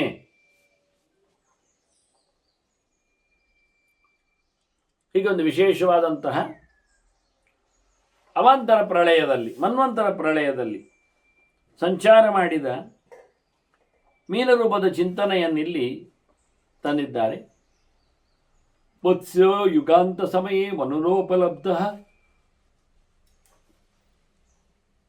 ಕ್ಷೋಣೇಮಯ ನಿಖಿಲಜೀವ ನಿಕಾಯಕೇತಃ ವಿಸ್ರಂಸಿತಾನುರ್ಭಯೇ ಸಲಿಲೆ ಮಖಾನ್ಮ ಆದಾಯ ತತ್ರ ವಿಜಹಾರ ವೇದಮಾರ್ಗಾನ್. ಅಲ್ಲಿ ಅಸುರರಿಂದಾಗಿ ಆಕ್ರಾಂತವಾದ ವೇದಗಳನ್ನು, ಲೋಕಗಳನ್ನು, ದರ್ಶನಗಳನ್ನು, ಚಿಂತನೆಗಳನ್ನು ಮತ್ತೆ ಇವ ಹೊತ್ತು ನಿಂತಿದ್ದಾನೆ. ಆದ್ದರಿಂದ ಮತ್ಸ್ಯ ಅವನ ಉಪಾಸನೆ ಅದು ಜ್ಞಾನಕ್ಕಾಗಿ, ವಿದ್ಯೆಗಾಗಿಯೂ ಆಗ್ತದೆ. ಆದ್ದರಿಂದ ಇದನ್ನು ಅವರು ಕರೆದಾಗ ವಾದಿರಾಜರು ಪ್ರೋಷ್ಠೀಶ ಅಂತ ಕರೆದರು. ಪ್ರೋಷ್ಠೀಶ ವಿಗ್ರಹ, ಒಳ್ಳೆ ಚಂದವಾದ ತುಟಿಯುಳ್ಳ ಭಗವಂತನ ರೂಪ ಅಂತ.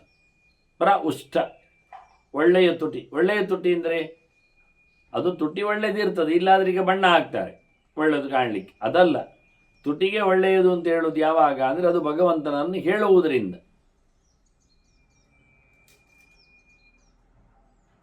ಹಾಗಾಗಿ ವಿಶೇಷವಾದಂತಹ ಜ್ಞಾನರೂಪನಾದ ಇಲ್ಲಿ ಚಿಂತನೆಯನ್ನು ಅವರು ಕೊಟ್ಟಿದ್ದಾರೆ, ತೋರಿಸಿಕೊಡ್ತಾರೆ.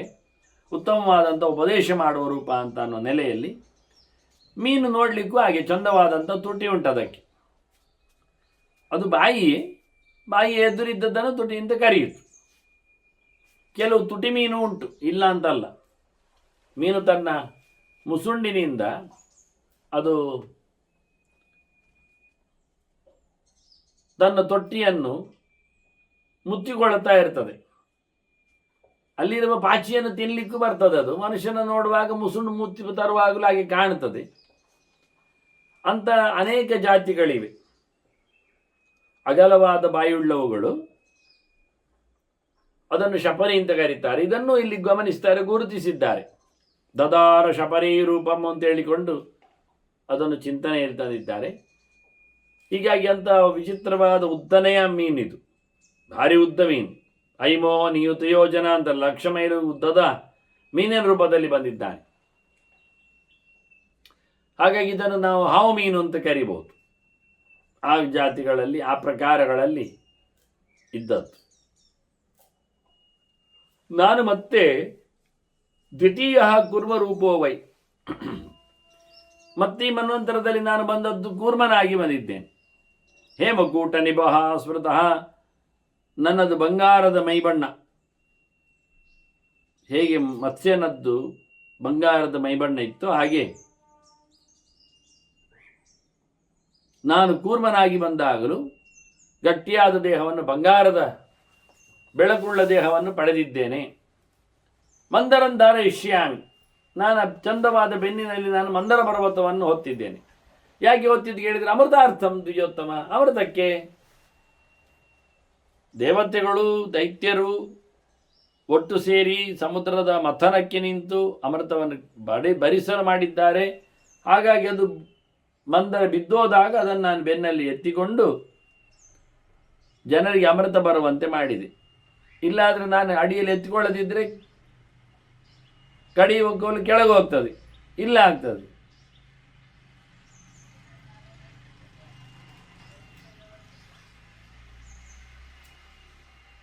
ಹೀಗೆ ಲೋಕದ ಜನರ ಅಮೃತಕ್ಕಾಗಿ ನಾನು ಕೂರ್ಮನಾಗಿ ಬಂದಿದ್ದೇನೆ. ಹಾಗೆ ನಾನು ವರಾಹನಾಗಿ ಬಂದಿದ್ದೇನೆ. ಮಗ್ನಾಂ ಮಹಾರ್ಣವೇ ಘೋರೆ ಧಾರಾಕ್ರಾಂತ ಭುವಂ ಪುನಃ ಆನಯಿಷ್ಯಾಮಿ ಸ್ವಸ್ಥಾನಂ ವಾರಾಹಂ ರೂಪಮಾಸ್ಥಿತ. ಇದು ನೆಲ ಕುಸಿದಿದ್ದು ಭಾರವಾಗಿ, ಅದನ್ನು ಎತ್ತಕ್ಕೆ ನಾನು ಹೋಗಿದ್ದೆ. ಹಾಗೆ ಎತ್ತಿ ಹಿಡಿದಾಗ ಅದರ ಕಕ್ಷೆಯಲ್ಲಿ ಅದನ್ನು ಕುಳ್ಳಿರಿಸಿದಾಗ ಇಡೀ ಜಗತ್ತಿಗೆ ನಾನು ಒಳ್ಳೆಯದನ್ನು ಮಾಡಿದ ವರಾಹರೂಪನಾಗಿ ನಿಂತಾಗ ಅದನ್ನು ಮತ್ತೆ ಕಕ್ಷೆ ತಪ್ಪಿಸಿ ಬೀಳಿಸಲಿಕ್ಕೋಸ್ಕರ ಆದಿ ಹಿರಣ್ಯಾಕ್ಷ ಬ್ರಹ್ಮದೇವನಿಂದ ಹುಟ್ಟಿದವ ಅವನು ಅಡ್ಡ ಬಂದ. ಕಕ್ಷೆಯಲ್ಲಿಡ್ಲಿಕ್ಕೆ ಬಿಡ್ಲಿಲ್ಲ, ಭೂಮಿಯನ್ನು ಬಲಾತ್ಕಾರ ಮಾಡಿದ. ಅವನ ನಾನು ಹೊಡೆದೆ. ಹಿರಣ್ಯಾಕ್ಷ ಮನುಷ್ಯಾಮಿ ದೈತೇಯಂ ಬಲ ಗರ್ವಿತ. ಅವನು ಮೊದಲು ಬಂದ ಕ್ರಮವೇ ಆಗಿತ್ತು. ತಾನು ಬಹಳಷ್ಟು ಗಟ್ಟಿಗನಿದ್ದೇನೆ ಅಂತ ಹೇಳಿಕೊಂಡು ಯುದ್ಧಕ್ಕೆ ಎಲ್ಲ ಕಡೆ ಹೋಗ್ತಾ ಇದ್ದ. ಆಗ ಉಳಿದವರೆಲ್ಲ ಹೇಳಿದರು, ವರುಣನ ಸಮ್ರಾಟ್ ಇದ್ದಾನವ, ಜೋರಿದ್ದಾನೆ, ಅವನಲ್ಲಿ ಯುದ್ಧ ಮಾಡೋದು. ಹಾಗೆ ಇವ ವರುಣಲೋಕಕ್ಕೆ ಹೋಗಿ ಯುದ್ಧವನ್ನು ಮಾಡಿದವ. ಈಗ ಇಲ್ಲಿ ಯುದ್ಧವನ್ನು ವರುಣನಲ್ಲಿ ನಡೆಸಿಕೊಟ್ಟಾಗ ವರುಣ ಹೇಳ್ತಾನೆ, ನಾನಿಲ್ಲ, ನೆಲವನ್ನು ಹೊತ್ತ ಇಲ್ಲಿ ವರಾಹ ಇದ್ದಾನೆ ಅಂತ. ಹಾಗಾಗಿ ವರಾಹನಲ್ಲಿ ಹೋರಾಟವನ್ನು ಮಾಡಿ ಭೂಮಿಯನ್ನು ಅವನು ಬಲಾತ್ಕಾರ ಮಾಡಲಿಕ್ಕೆ ನೋಡಿದ್ದಾನೆ, ಕಕ್ಷೆ ತಪ್ಪಿಸಲಿಕ್ಕೆ. ಅಂತಹ ಸಂದರ್ಭದಲ್ಲಿ ಹಿರಣ್ಯಾಕ್ಷನ ನಾನು ಸಂಹಾರ ಮಾಡಿ ಈ ನೆಲವನ್ನು ಮತ್ತೆ ಸ್ವಸ್ಥಾನದಲ್ಲಿಟ್ಟು ಬೆಳಗಿಸಿದ್ದೇನೆ.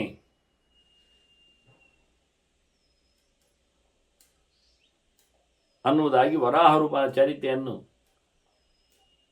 ತೋರಿಸಿಕೊಟ್ಟಿದ್ದಾನೆ. ಮುಖ್ಯವಾಗಿ ಇಲ್ಲಿ ಅದರಂತೆ ನರಸಿಂಹ ರೂಪದ ಚಿಂತನೆಯನ್ನು ಕೊಡ್ತಾನೆ. ನಾರಸಿಂಹಂ ಅಪಕೃತ್ವ ಹಿರಣ್ಯಕಶಿಪು ಪುನಃ. ಹಿರಣ್ಯಕಶಿಪುವಿನ ಸಂಹಾರ ಮಾಡಿದ್ದೇನೆ ನಾನು ನರಸಿಂಹನಾಗಿ ಬಂದು. ಇಲ್ಲಿ ಪ್ರಹ್ಲಾದನ ಕಥೆಯನ್ನು ಹೇಳುವುದಿಲ್ಲ, ಅಂದರೆ ಇದು ಸಂಕ್ಷೇಪ ವಿಷಯ ಆದ್ದರಿಂದಲೂ ಅದರ ವಿಶೇಷ ವಿಷಯಗಳೆಲ್ಲ ಬರ್ತಾ ಇರ್ತವೆ. ಸುರಕಾರಿ ಅನಿಶ್ಯಾಮ್ ಯಜ್ಞಗ್ರಂ ದಿದಿನಂದನಂ ಅಂತಾರೆ. ಯಜ್ಞದ ವಿರೋಧಿವ ಅಂತ, ಊರಿನಲ್ಲಿ ಯಜ್ಞ ಆಗಬಾರದು ಅಂತ ಮಾಡಿದವ. ಸಂದೀಪಯತ ವೃಶ್ಯತ ಎಲ್ಲ ಹೇಳ್ತಾನೆ. ಸೇತುವೆಗಳಿಗೆಲ್ಲ ಬೆಂಕಿ ಹಾಕಿ ಸಾರ್ವಜನಿಕ ಸೊತ್ತುಗಳನ್ನೆಲ್ಲ ಮುರಿದು ಹಾಕಿ ಅನ್ನುವ ರೀತಿಯಲ್ಲಿ ಹಿರಣ್ಯಕಶಿಪು ಇದು. ಹಾಗಾಗಿ ಹಿರಣ್ಯಕಶಿಪುವನ್ನು ಸಂಹಾರ ಮಾಡಿದ್ದೇನೆ ನಾನು ನರಸಿಂಹನಾಗಿ ಬಂದು ದೇವತೆಗಳ ಒಳಿತಿಗೋಸ್ಕರ. ಮತ್ತೆ ಪುನಃ ಅವನ ಮಗ ಅಂದರೆ ಪ್ರಹ್ಲಾದನ ಮಗ, ವಿರೋಚನ ಮಗ ಬಲಿ, ಅವನು ಮತ್ತೆ ತನ್ನ ಪವರಿಂದ ಲೋಕವನ್ನು, 3 ಲೋಕವನ್ನು ಆಳಲು ಬರ್ತಾನೆ. ತ್ರೈಲೋಕ್ಯ ಭರತೇತೇನ ವಿಮುಖೇ ಚ ಶಚೀಪತೌ. ಇಂದ್ರನಿಗೆ ಕೆಲಸ ಇಲ್ಲ ಆಗ್ತದೆ. ಇತರರು ಕಷ್ಟಪಟ್ಟಾಗ ನಾನು ಬಲಿಯಲ್ಲಿಗೆ ಹೋಗಿ ಕೇಳಿದ್ದೇನೆ, ದೀಯತಾಂ ತ್ರಿಪದಿ ಮಾತ್ರ ಮಿದಿಯಾಚೆ ಮಹಾಸುರಂ, ನಾನು ಅವನಲ್ಲಿ 3 ಹೆಜ್ಜೆ ಬೇಕು ಅಂತ ದಾನ ಬೇಡ್ತೇನೆ. ನನ್ನ ಕತೆ ಹೇಳು ಅಷ್ಟೇ, 3 ಮಾತ್ರ ಅಂತ, ನನ್ನ ಹೆಜ್ಜೆಯಲ್ಲಿ ಅಂತ. ಆದರೆ ಅವನು ಕೊಡ್ಲಿಕ್ಕೆ ಹೋಗ್ತಾನೆ. ಆದರೆ ಇಲ್ಲಿ ಹೊಸ ವಿಷಯವನ್ನು ಹೇಳ್ತಾನೆ ನಾರಾಯಣ. ಇಲ್ಲಿ ಪ್ರತಿಸಿದ್ಧಶ್ಚ ಮಂತ್ರಿಭಿಹಿ ಸದದ್ಯಾತ್ ಮಮ ಸಂಪ್ರೀತಃ. ನನ್ನ ಮೇಲೆ ಭಾರಿ ಇಷ್ಟದಲ್ಲಿ ಕೊಡ್ತಾನೆ. ಯಾಕೆ ಮೊದಲು ಕೇಳಿಕೊಂಡಿದ್ದ ನಾನು, ಇಲ್ಲಿ ಹೇಳಲಿಲ್ಲ ಅದನ್ನು. ಪ್ರಹ್ಲಾದನಲ್ಲಿ ಎಲ್ಲ ಕೇಳಿಕೊಂಡಿರ್ತಾನೆ. ಹಾಗಾಗಿ ದೇವರು ಬರ್ತಾನೆ ಅಂತ ಯಜ್ಞವಾಟಕ್ಕೆ ಬಂದಿದ್ದಾನೆ. ಇಲ್ಲಿ ಹೇಳ್ತಾನೆ, ನಾನು ಯಜ್ಞವನ್ನೆಲ್ಲ ಸ್ತುತಿ ಮಾಡಿದೆ, ಅದಕ್ಕೆ ಖುಷಿ ಆಯ್ತು ಅವನಿಗೆ ಅಂತ ಹೇಳಿ ಬಹಳ ಚಂದವಾಗಿ ನಾನು ಸಹ ಅಜ್ಜಿನ ದಂಡ ಕಮಂಡಲು ಎಲ್ಲ ಹಿಡ್ಕೊಂಡು ಬಂದಿದ್ದೇನೆ. ಆತ ನನ್ನ ಯಜ್ಞ ಸ್ತೋತ್ರವನ್ನೆಲ್ಲ ಕೇಳಿ ಖುಷಿಪಟ್ಟು ಎಂತ ಬೇಕು ಅಂತ ಕೇಳಿದ್ದಾನೆ. ಆದರೆ ನಾನು 3 ಹೆಜ್ಜೆ ಜಾಗ ಕೊಡು ಅಂತ ಕೇಳಿದ್ದೆ. ಆದರೆ ಉಳಿದವರೆಲ್ಲ ಕೊಡಲಿಕ್ಕೆ ಬಿಡಲಿಲ್ಲ.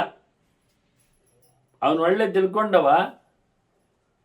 ಅವ ನನಗೆ ಖುಷಿಯಲ್ಲಿ ಜಾಗ ಕೊಡಲಿಕ್ಕೆ ಬಂದಿದ್ದಾನೆ, ಮಂತ್ರಿಗಳು ತಡೆದಿದ್ದಾರೆ ಅಂತ ಇಲ್ಲಿ ಶಬ್ದವನ್ನು ಹೇಳ್ತಾನೆ. ಪುರೋಹಿತ ಅಲ್ಲ, ಮಂತ್ರಿಭಿಶ್ಚ ಅಂತ, ಬಹಳ ಮಂತ್ರಿಗಳು ತಡೆದಿದ್ದಾರೆ ಅಂತ. ಅಲ್ಲಿ ಶುಕ್ರಾಚಾರ್ಯ ಗಿಂಡಿಯಲ್ಲಿ ನೀರು ಬೀಳದ ಹಾಗೆ ಮಾಡಿದ ಹಾಗೆಲ್ಲ ಹೇಳಿದ್ರಲ್ಲ, ಇಲ್ಲಿ ಕಥೆಯಲ್ಲಿ ಮಂತ್ರಿಭಿಶ್ಚ ಪ್ರತಿಸಿದ್ಧಶ್ಚ ಮಂತ್ರಿಭಿ. ಆದ್ರಿಂದ ಮುಂದೆ ಬಲಿರಾಜನ ಅನೇಕ ಮಂತ್ರಿಗಳು ರಾಕ್ಷಸರು ಹೋರಾಟ ಮಾಡ್ತಾರೆ. ಆಗ ಗರುಡ ಅವರ ಮೇಲೆ ಹೊಡೆದು ಬದಿಗೆ ಆಗ್ತಾನೆ, ಅದು ವಿಷಯ ಬೇರೆ.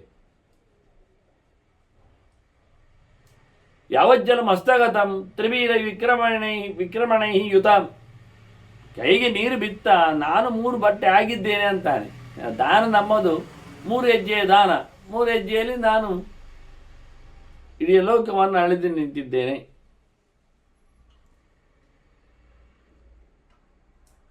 ಅದು ಬಿಟ್ಟ ವಾಸ್ತವವಾಗಿ ಹೇಗಿರ್ತದೆ ಅಂತ. ದೇವತಾ ಸ್ಥಾಪಯಿಷ್ಯಾಮಿ ಸ್ವಸ್ಥಾನೇಶು ನಾರದ, ಇದರಿಂದ ನಾನು 3 ಲೋಕವನ್ನು ಅಳೆದದ್ದರಿಂದ ಪಡೆದದ್ದರಿಂದ ಇಂದ್ರನಿಗೆ ನಾನು ಅದನ್ನು ಹಿಂದಕ್ಕೆ ಕೊಟ್ಟಿದ್ದೇನೆ. ಇಂದ್ರನಿಗೆ ಮಾತ್ರ ಎಂಥದ್ದು, ಎಲ್ಲ ದೇವತೆಗಳು ಅವರವರು ಸ್ಥಾನವನ್ನೆಲ್ಲ ಕಳ್ಕೊಂಡಿದ್ದಾರೆ. ಎಲ್ಲ ಬಲಿಯೇ, ಅವನ ಅಸುರರೇ. ಹಾಗೆ ಅವರೆಲ್ಲ ನಾನು ಅವರವರನ್ನು ಮತ್ತೆ ಮಾಡಿದ್ದೇನೆ ಅಂತ.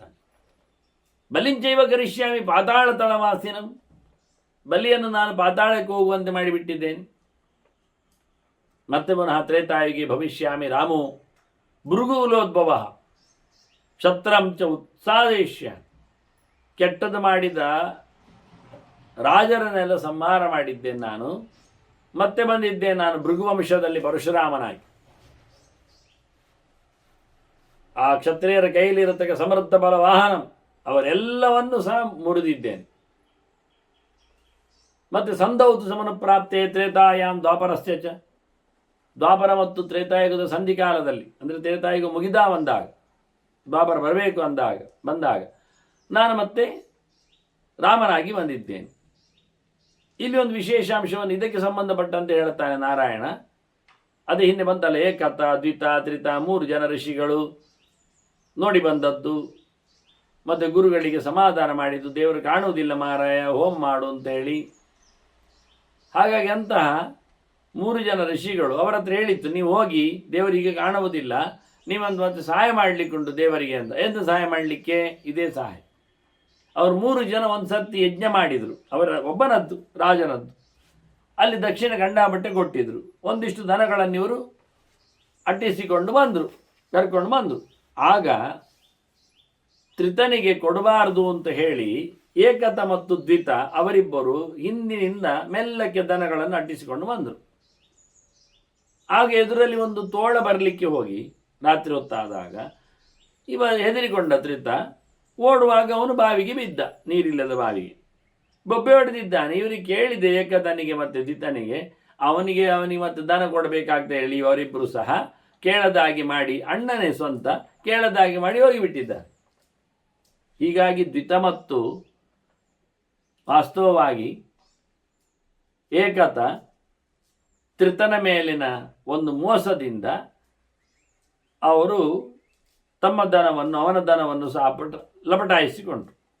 ಇಲ್ಲಿ ಬಾವಿಗೆ ಬಿದ್ದವ ಒಂದು ಬಳ್ಳಿ ಸಿಗ್ತದೆ ಅವನ ಕೈಗೆ. ಬಳ್ಳಿಯನ್ನು ಸೋಮಲತೆ ಅಂತೇಳಿ ಸಂಕಲ್ಪ ಮಾಡ್ತಾನೆ. ಅಲ್ಲೇ ಇದ್ದ ಕಲ್ಲಿನಲ್ಲಿ ಅದನ್ನು, ಅದು ಪೊಟ್ಟು ಬಾವಿ, ಅಲ್ಲೇ ಇದ್ದ ಕಲ್ಲಿನಲ್ಲಿ ಅದನ್ನು ಜಜ್ಜುವ ಗ್ರಾಮಾಣಗಳ ಕಲ್ಪನೆ ಮಾಡ್ತಾನೆ. ಮನಸ್ಸಿನಲ್ಲಿ ಎಲ್ಲ ಚಿಂತನೆ ಮಾಡ್ತಾನೆ. ಆಹುತಿ ದ್ರವ್ಯವಾಗಿ ಎಲ್ಲ ಯೋಚನೆ ಮಾಡಿಕೊಳ್ತಾನೆ.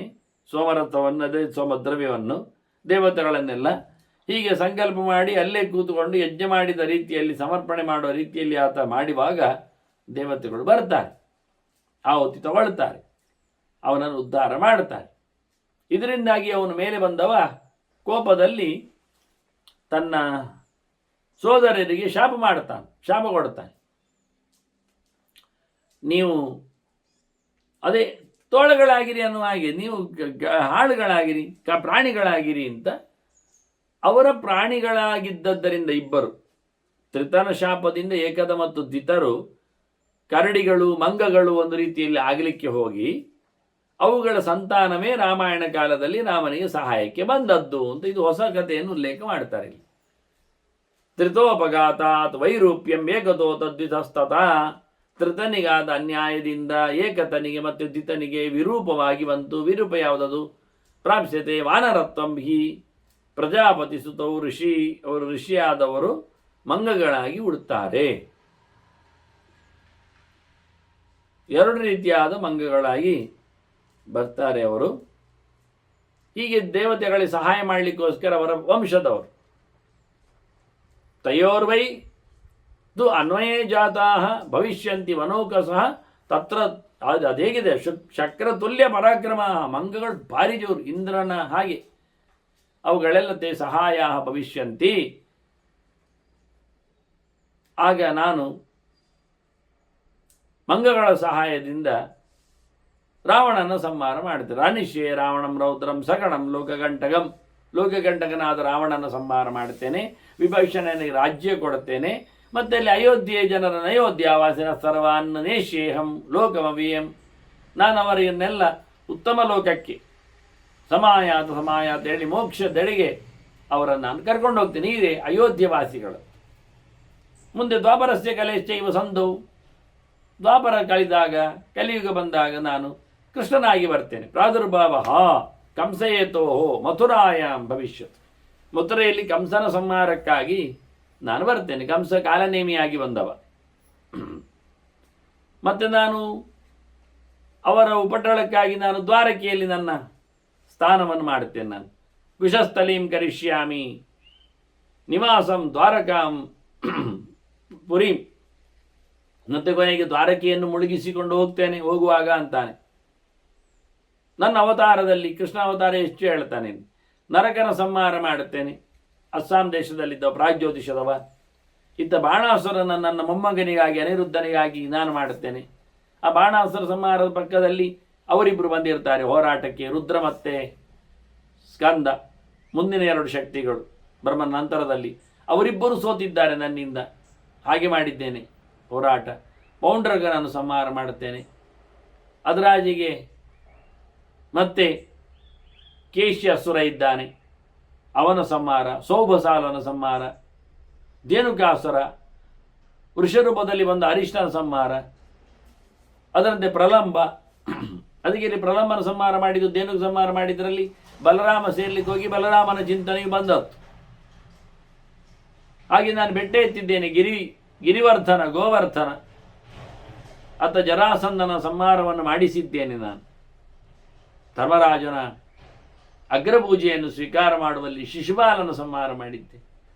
ಕೊನೆಗೆ ಧರ್ಮರಾಜನ ಗುಣ, ಕೌರವರ ದೋಷ, ಈ ಗಲಾಟೆಯಲ್ಲಿ ನಾನು ಅರ್ಜುನನ ಸಾರಥ್ಯ ಮಾಡಿ ಧರ್ಮರಾಜನನ್ನು ನಾನು ಇದರಲ್ಲಿ ರಾಜನನ್ನಾಗಿ ಪ್ರತಿಷ್ಠೆ ಮಾಡುತ್ತೇನೆ. ನಮ್ಮನ್ನು ಜನರು ನರನಾರಾಯಣರು ಇವರು ಅಂತೇಳಿ ಪರಿಚಯಿಸ್ತಾರೆ. ನರನಾರಾಯಣರೇ ಕೃಷ್ಣಾರ್ಜುನರು ಅಂತೇಳಿ. ನೋಡಿ, ಎಲ್ಲ ಚರಿತೆಯನ್ನು ಭೀಷ್ಮರು ನಾರದನಿಗೆ ಹೇಳಿದ್ದಾನೆ ಅಂತ ಶ್ವೇತದ್ವೀಪದ ಪ್ರಕರಣದಲ್ಲಿ ಹೇಳ್ತಾನೆ ಧರ್ಮರಾಜನೇ ತಿಳಿಸ್ತಾ ಇದ್ದಾರೆ. ಧರ್ಮರಾಜ ಎಲ್ಲ ಕೇಳ್ತಾ ಇದ್ದಾನೆ. ಧರ್ಮರಾಜನನ್ನು ರಾಜ ಮಾಡುವುದು, ಕೃಷ್ಣ ಸಹಾಯ ಮಾಡುವುದು. ಇಲ್ಲಿ ಭೀಮಸೇನ ಶಬ್ದ ಬರಲಿಲ್ಲ, ಅರ್ಜುನನ ಶಬ್ದ ಬಂದಿದೆ. ಅಲ್ಲಿ ಕೃಷ್ಣನ ಕೇಳ್ತಾ ಇದ್ದಾನೆ, ಅರ್ಜುನನ ಕೇಳ್ತಾ ಇದ್ದಾನೆ. ಎಲ್ಲ ನಡೆದ ಘಟನೆಗಳು ಎಲ್ಲ ಇವರಿಗೆ ಗೊತ್ತುಂಟು. ಅದನ್ನು ಹೇಳುವ ರೀತಿ ಇದು. ಹೀಗಾಗಿ ಭಗವಂತನ ನಾವು ದೊಡ್ಡ ದೊಡ್ಡ ಅವತಾರಗಳ ಚಿಂತನೆ ಮಾಡಿದ್ದು. ಇನ್ನು ಬುದ್ಧ ಮತ್ತು ಕಲ್ಕಿ ಇದು ಎರಡು ಅವತಾರವನ್ನು ಮತ್ತೆ ಸೇರಿದಾಗ ನಾರಾಯಣ ಹೇಳಿದ್ದಾನೆ ನಾರದರಿಗೆ. ಅಲ್ಲಿಂದ ಮತ್ತೆ ನಾರದರು ತೆರಳಲಿಕ್ಕಿದ್ದಾರೆ. ನಾವು ಅದರ ಚಿಂತನೆಯನ್ನು ಮುಂದುವರಿಸುವ ಮತ್ತೆ ವಂದನೆಗಳೊಂದಿಗೆ ಶ್ರೀಕೃಷ್ಣ ನಾರಾಯಣ ನಾರಾಯಣ ನಾರಾಯಣ.